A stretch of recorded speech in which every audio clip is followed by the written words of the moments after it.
ఒక్కటండి election క్యాంపెయినింగ్లో నోరు political లీడర్స్కి control ఉండదు.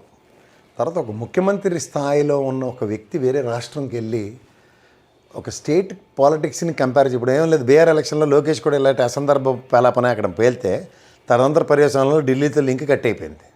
మీరు జాగ్రత్తగా గమనించుకుంటే తర్వాత నానా తిప్పలు పడి ఆ క్రికెట్ మ్యాచ్లకి వెళ్ళి ఆఖరికి పెద్ద ఆయన ఈషా ఫౌండేషన్ ఆయనతో లాబింగ్ చేసిన కానీ సుహృద్భావ వాతావరణం ఏర్పడలేదు. ఇది మనం గమనించే ప్రార్థన. అలాగే ఇప్పుడు ఈ ఎలక్షన్ కోసం క్యాంపెయినింగ్లో ఆయన వెళ్ళి రేవంత్ రెడ్డి గారు మాట్లాడిన మాటలకి ఇందులో ఎంత నిజాలు ఉన్నాయో మన ప్రజలకి తెలుసు. ఇక్కడ ఈ నిజాలని సదరన్ స్టేట్స్లో మిగిలిన చీఫ్ మినిస్టర్స్ ఏ విధంగా చేస్తున్నారో ఫాలో అవ్వకుండా ఏ చీఫ్ మినిస్టర్ ఆ పర్టికులర్ స్టేట్ చీఫ్ సెక్రటరీలు కానీ లేదా అక్కడ మీడియా కానీ అలర్ట్గానో అవేర్నెస్తోనో ఉండకుండా ఉండదు. అంచేత అక్కడ ఏది పడితే అక్కడ వెళ్ళి మనం ఏదో మాట్లాడి ఎలక్షన్ క్యాంపెయినింగ్లో చూడండి, కర్ణాటకలోను 6 బుల్లెట్లు దింపి అక్కడ అధికారం వచ్చినట్టు, తెలంగాణలో 6 మాటలు మాట్లాడితే ఇక్కడ అధికారం వచ్చినట్టు, ఇదే ఫార్ములాను కేరళలో ఇంప్లిమెంట్ చేద్దామని ప్రయత్నిస్తే ఏవేవి ఎన్ని రకాలుగా ఇంప్లిమెంట్ అయ్యాయి అన్న దగ్గర కాలు చేతులు తేలేసిన 2 రాష్ట్రాలు కనబడుతూ ఉంటాయి ప్రజలకి. అప్పుడు ఏమవుతాయి? ఇలాంటి మాటలే పినరాయి విజయన్ గారు మాటలే అబాస్ పాలయ్యేలాగా రేవంత్ రెడ్డి గారు అవమానానికి గురవ్వాల్సి వస్తుంది. ఓవరాల్గా ఏంటంటే స్టేట్ క్యాంపెయినింగ్లో ఒక ముఖ్యమంత్రి ఒక డెకరమ్ని డిస్క్రిప్షన్ని వాడి అక్కడ మాట్లాడితే ఎస్ మేము ఇలాగ కొత్త దాన్ని ఏమంటారు నగరాన్ని నిర్మించబోతున్నాం, మొన్న ఇలా ఇంటర్నేషనల్ సెమినార్ పెట్టాం, అది పెట్టాం, ఇది పెట్టాం, ఏవో అడవాడి కార్యక్రమాలు అడవాడి మాటలు మాడితే బాగుంటుంది తప్ప ఎగ్జిక్యూషన్ నోచుకొనివి ఎగ్జిక్యూషన్ చేయనివి నేను ఇంప్లిమెంట్ చేశానని చెప్తే మాత్రం ఖచ్చితంగా వేరే స్టేట్ దగ్గర తెలంగాణ రాష్ట్రం అబాస్ పాలవడం మాత్రం తథ్యం.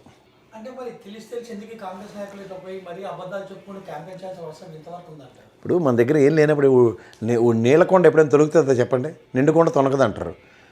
అదే సగం అయ్యండి మెట్టమెట్టమెట్టలు ఆడిపోతూ ఉంటుంది.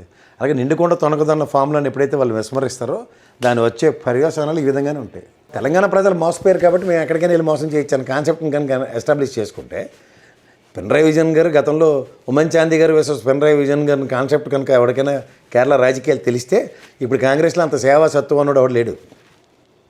ఆ పుర్తకీజ్ ఇంగ్లీష్ మాట్లాడే అనేవాడు ఉన్నోళ్ళండి కాంగ్రెస్లో ఎటున్నాడో తెలుసుకోలేకుండా. ఓన్లీ నిర్మలా సీతారామన్ గారు అట్రాషియస్ ఇంగ్లీష్ మాత్రమే అర్థమవుద్ది. అలాంటి కోర్టు ఆపరేషన్లు పెట్టుకుని వాళ్ళతో అక్కడ రాజకీయ చతురత మేధా సంపత్తిని ప్రదర్శిద్దామంటే ఓకే, రాహుల్ గాంధీ గారిని వాళ్ళు అక్కడ గుండెల్లో పెట్టుకున్నారు. దాన్ని కాంగ్రెస్ అంతటిని గుండెల్లో పెట్టుకుంటారన్న భ్రమల్లో వాళ్ళు ఉంటే అది భ్రమలు తొలగిపోతాయి పొరలు.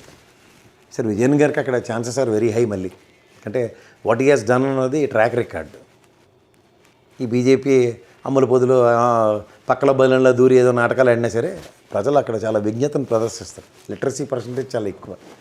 ఒక చీఫ్ మినిస్టర్ యార్డ్ స్టిక్ అన్నది వాళ్ళ దగ్గర ఉన్న యార్డ్ స్టిక్ చాలా డిఫరెంట్గా ఉంటుంది. ఉమెన్ చాందీ గారు అంటే అది వేరు. ఆయన లేరు కాబట్టి ఇప్పుడు ఆలోచించవలసిన విషయాలన్నీ పారామీటర్స్ మారుతాయి. అంత కొత్త నాయకత్వం కాంగ్రెస్లో అంత తీసిమార్కాన్ని నాకు ఎవరు కనబట్టలేదు అక్కడ. లేదా ఆ వ్యాక్యూమ్ని ఫిల్ చేయడం అంత ఈజీ కాదు. ఒకప్పుడు కంచుకోటల్లో ఉండేవి. ఒకసారి విజయన్ గారు గెలిస్తే ఒకసారి కాంగ్రెస్ గెలిచి అలా ఉండేది తగ్గఫోర్గా తమిళతో రాజకీయాలు ఉండేవి అక్కడ. ఇప్పుడు ఎత్తిపోతల పథకమే. కాంగ్రెస్ కొత్త నాయకత్వాలను ఎంకరేజ్ చేయట్లేదు, కొంతమంది సీనియర్ నాయకులకి ఎంకరేజ్ చేయట్లేదు. సో ఈ పర్యవసానం ఇలాగే ఉంటుంది.